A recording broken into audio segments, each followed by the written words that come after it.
জিল্লু খায়া দে জিল্লু খায়া দে।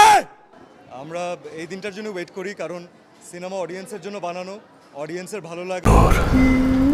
বাংলাদেশি মুসলমান মনে রাখো। অভিনয়ের দিক থেকে আফরান নিশু পুরো সিনেমাটাকে কাঁধে তুলে নিয়েছিলেন বলা যায়। তার চোখের ভাষা, শারীরিক কষ্ট আর মানসিক ভাঙন সবকিছুই খুব বাস্তব লেগেছে। পূজা চেরিও নূরের স্ত্রীর চরিত্রে আবেগটা ভালোভাবে তুলে ধরেছেন। চঞ্চল চৌধুরীর উপস্থিতি কম হলেও তা গল্পে অনেকটা গভীরতা যোগ করে।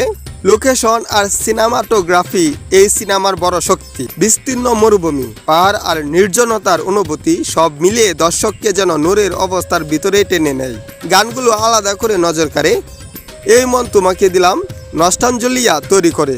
আর শেষের দুর্গম গিরিকান্তর যেন নতুন করে লড়াইয়ের শক্তি দেয়। তবে গল্পের একটি জায়গায় 1971 সালের প্রসঙ্গটি একটু হঠাৎ মনে হতে পারে, যা কিছুটা বিচ্ছিন্ন লাগে। সব মিলিয়ে কোনো অতিরঞ্জিত অ্যাকশন ছাড়াই দম তার গল্প আর অভিনয়ের শক্তিতেই দাঁড়িয়ে থাকে। বাস্তবধর্মী ও ইমোশনাল সিনেমা যারা পছন্দ করেন তাদের জন্য এটি অবশ্যই দেখার মতো। আফরান নিশু এবং রেদওয়ান রনির প্রথম কোলাবোরেশন হিসাবে দম নিয়ে দর্শকদের আগ্রহ ছিল প্রচুর। তবে মুক্তির পর নেগেটিভ মিশ্র প্রতিক্রিয়া পাওয়া এই সিনেমাটির কিছু প্রধান দিকে নিচে তুলে ধরা হলো। রেদওয়ান রনির প্রত্যাশা মেটাতে ব্যর্থ। এর আগে রেদওয়ান রনির পরিচালনায় চোরাবালি এবং আইসক্রিম দেখেছিলাম, যা ছিল অসাধারণ। সেই তুলনায় দমের এই গল্প অনেক জায়গায় অনেক দুর্বল ও সেকালে মনে হয়েছে।